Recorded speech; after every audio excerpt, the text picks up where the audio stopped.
Assalamu alaikum. Peace be upon you.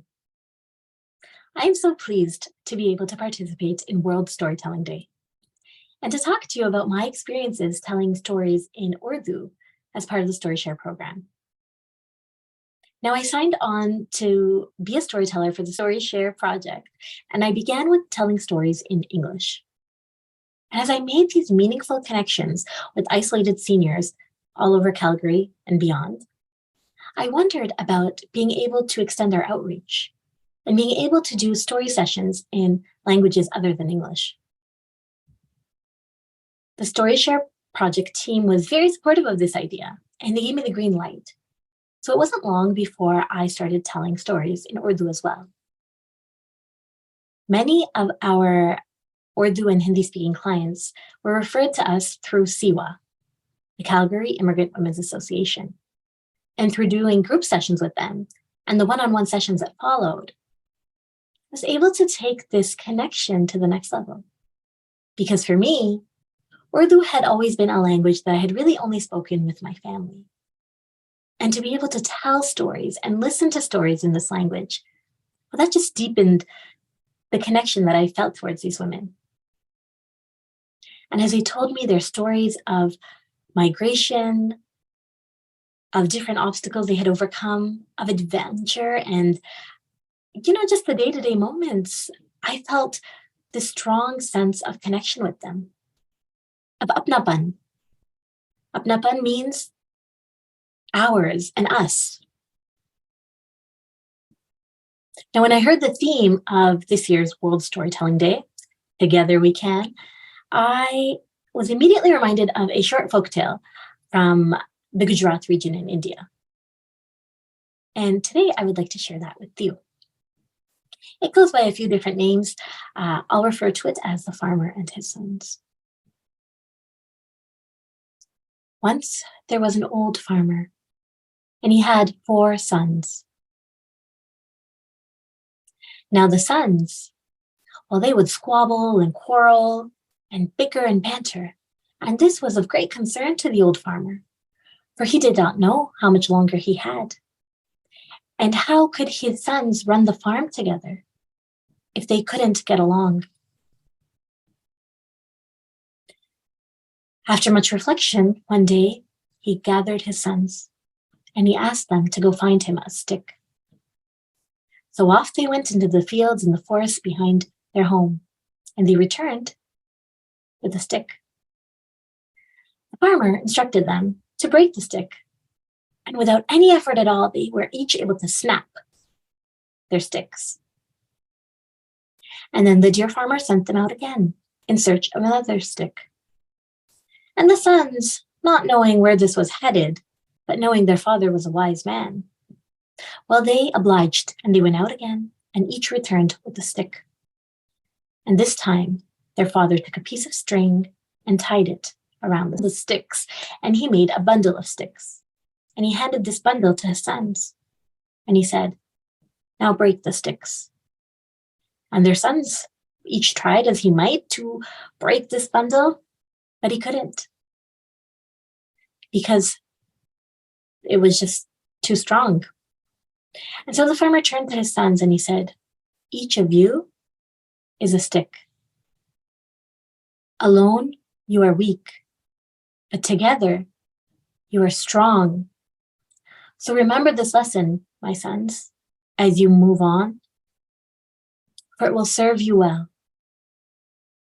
And that is the story of the farmer and his sons. Now, when I heard this story, my immediate reaction was, well, where are the women?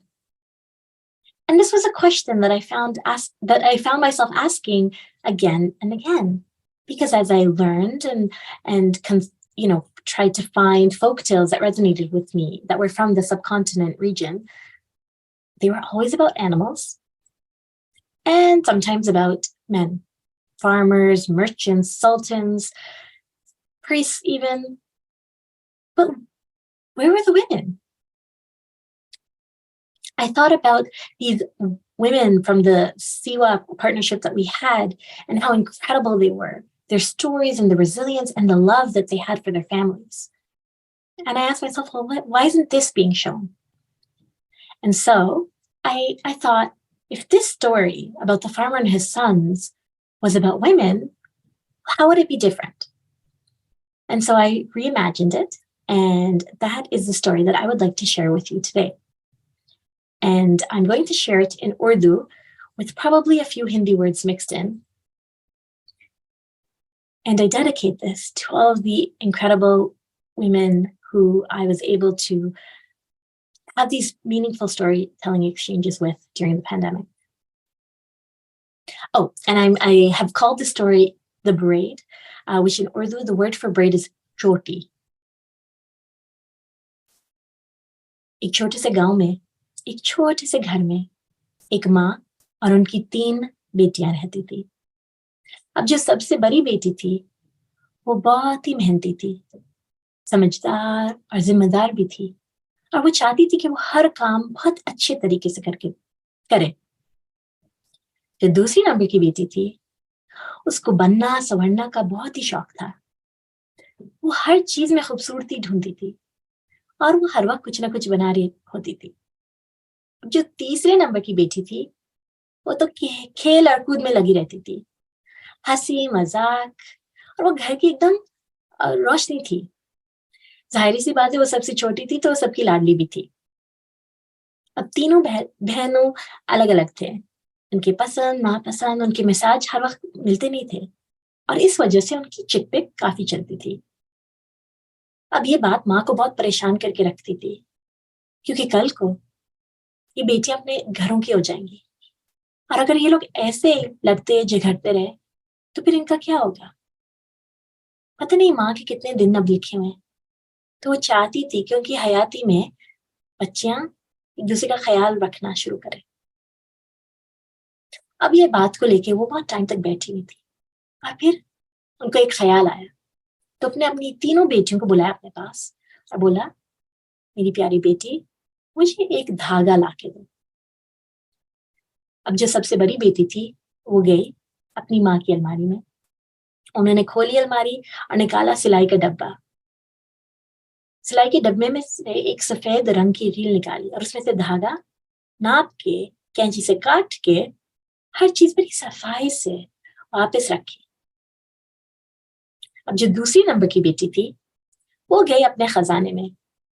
अब जाहिर सी बात है, उसको चीजों बनाने का इतना शौक था, उसके पास तो बहुत अलग अलग कपड़ा और धागे पड़े हुए थे. तो उसने जो उसको सबसे खूबसूरत दिखा वो चुना, और वो धागे को लेके गई अपनी माँ के पास. अब जब वो तीसरी बेटी थी, उसका तो ध्यान कहीं और ही था. उसको जल्दी थी कि मैं जब बाहर जाके खेलूं. तो जमीन पे पड़ा हुआ धागा उसने वही उठा के माँ को पकड़ा दिया. अब माँ ने बोला, अपने अपने धागे लो और इसको तोड़ने की कोशिश करो. अब ये तो बहुत आसान सी बात है. तो तीनों बेटियों ने जल्दी से धागे तोड़ के दे दिए. फिर माँ ने बोला, जाओ एक दूसरा धागा लेके आओ. तो बड़ी बेटी गई फिर से माँ की अलमारी में, दरवाजा खोला, सिलाई का डब्बा निकाला, ढक्कन खोला, उसमें से सफेद रंग की रील निकाली, धागा नापा, कैंची से काटा, और हर चीज बड़ी तमीज से वापस रख के आई. और दूसरी नंबर की जो बेटी थी, वो गई अपने खजाने में फिर से. उसको था कि अब मैं तो कुछ अलग ही ढूंढ लाऊं. तो उसको मिला एक धागा, बहुत खूबसूरत और प्यारा सा धागा जो चमकता था. तो वो लेके आई अपनी माँ के पास. और जो तीसरी बेटी थी, उसने यहाँ देखा, वहां देखा, नजर तो कुछ आया नहीं उसको, और जमीन पे भी देखा, वहां भी धागे खत्म थे. तो उसने देखा अपनी बड़ी बहन की तरफ, जो सबसे बड़ी बाजी थी, उनकी तरफ देखा, अपनी आंखें बड़ी बड़ी करके, और बाजी का दिल नरम पड़ गया. तो उन्होंने इशारा किया अलमारी तक. तो सबसे छोटी बेटी गई, लड़कते फरकते गई, अलमारी खोली, सिलाई का डब्बा निकाला, और हर चीज बिखरने शुरू कर दिया. उसने निकाला एक धागा और ले गई अपनी माँ के पास. बिखरी हुई चीजें यूं ही छोड़ दी उसने. अब माँ ने तीनों धागे लिए और एक साथ बांध दे, اور پھر جو 3 الگ الگ دھاگے تھے ان کو ایک کے اوپر ایک ڈالنے شروع کیا انہوں نے، جب تک کہ ان سے ایک پیاری سی چوٹی نہیں بنی۔ اور انہوں نے دکھایا اپنی بیٹی کو اور بولا، دیکھو تم تینوں یہ دھاگوں کی طرح اکیلے نازک سے ہو، مگر جب ایک ساتھ ہو جاتے ہو نا تو زیادہ مضبوط ہوتے ہو۔ دیکھو یہ چوٹی توڑنے کی کوشش کرو۔ اور بیٹیوں نے کوشش کی اور اتنا آسان نہیں تھا جتنا آسان تھا دھاگا توڑنا۔ تو ماں نے ان کو بولا، میں سمجھ سکتی، تم 3 جو ہو الگ الگ ہو، تم لوگوں میں فرق ہے، تمہاری پسند ناپسند، خصوصیات اور خواہشات۔ میں یہ نہیں کہہ رہی کہ ایک جیسا بننا چاہیے، مگر تم تینوں کو ایسے جڑا رہنا چاہیے، ایک دوسروں کی زندگیوں میں آنا جانا، ایک دوسرے کا خیال رکھنا، کیونکہ زندگی میں نا اچھے وقت بھی آئیں گے اور برے وقت بھی، اور ان سارے وقتوں میں تمہیں ایک دوسرے کا سہارا کی ضرورت ہے۔ تو یہ ہے وہ قصہ، ایک ماں، ان کی 3 بیٹیاں اور چوٹی کی۔ شکریہ بہت بہت. Thank you for listening to my story.